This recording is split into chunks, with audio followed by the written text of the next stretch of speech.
পার্বত্য অঞ্চলকে শিক্ষা, প্রযুক্তি ও অর্থনৈতিকভাবে এগিয়ে নিয়ে যেতে হবে বলে মন্তব্য করেছেন অন্তর্বর্তীকালীন সরকারের প্রধান উপদেষ্টা ডক্টর মোহাম্মদ ইউনূস।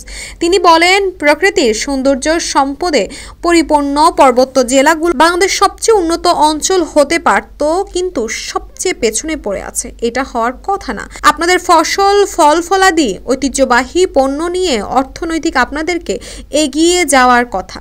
পার্বত্য এলাকাগুলো দুর্গম, সেজন্য যোগাযোগ করা কঠিন হয়, আর এই কারণেই সেখানে প্রযুক্তির প্রসার দরকার। প্রযুক্তি দিয়ে এই দূরত্ব জয় করা যাবে।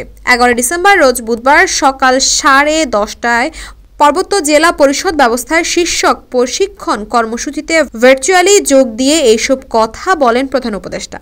রাজধানীর পার্বত্য চট্টগ্রাম কমপ্লেক্স পার্বত্য জেলা পরিষদের চেয়ারম্যান ও সদস্যদের জন্য আয়োজিত প্রশিক্ষণ কর্মসূচিতে অনুষ্ঠিত হয়। নারী ফুটবল দলে পার্বত্য জেলা থেকে আসা খেলোয়াড়দের সঙ্গে বৈঠকের স্মৃতিচারণ করে ডক্টর ইউনূস বলেন, বাংলাদেশের মেয়েরা ফুটবলে বিশ্বের অন্যান্য দেশের টিমকে হারিয়ে চ্যাম্পিয়ন হয়েছে। আপনাদের এলাকার মেয়েরা কি দুর্দান্ত খেললো। কিভাবে বলবেন পিছিয়ে আছে? যারা আপনাদের এলাকা থেকে এসেছে তাদের সঙ্গে আমি কথা বলেছি। কি কঠিন পরিস্থিতি, কত কষ্ট করে পাহাড় ভেঙে বাড়ি পৌঁছাতে হয়। বাবা মা ঢাকায় এলে কত কষ্ট করে তাদের আসতে হয়।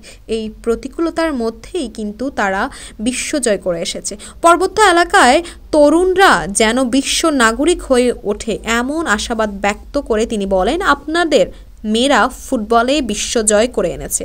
তরুণদের শুধু বাংলাদেশের নাগরিকই না, বিশ্ব নাগরিক হতে হবে। দুর্গম এলাকা বলে পিছিয়ে থাকলে হবে না, সীমাবদ্ধতা থাকবে, কিন্তু মনের সীমারেখাকে বাড়িয়ে দিতে হবে। সারা দুনিয়ার মানুষের কাছে নিজ কৃতিত্ব দিয়ে পৌঁছে যেতে হবে।